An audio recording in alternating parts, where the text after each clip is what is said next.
本集內容：誅心。誅心係人身攻擊嘅一種，以人嘅動機、想法同情緒等作為論據，用以支持或反對見解。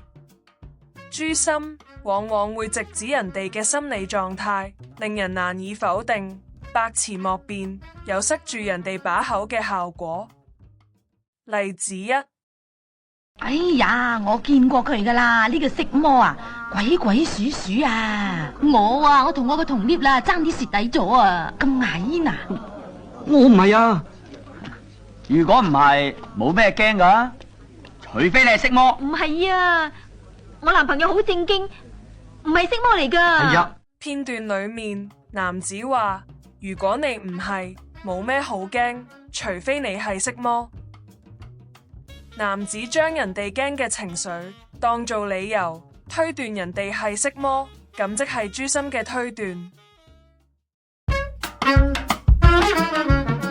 例子二：啲錢我應得，佢哋冇權俾我。我真係唔明，你40幾歲人仲咁天真，你醒下啦，阿靜，唔好當你自己啱晒，你錯晒，成個世界都欠咗你先得噶。片段裏面，女子話男子唔明白、天真、唔清醒，唔好以為你係啱晒，人哋就錯晒，以為全世界都欠咗你。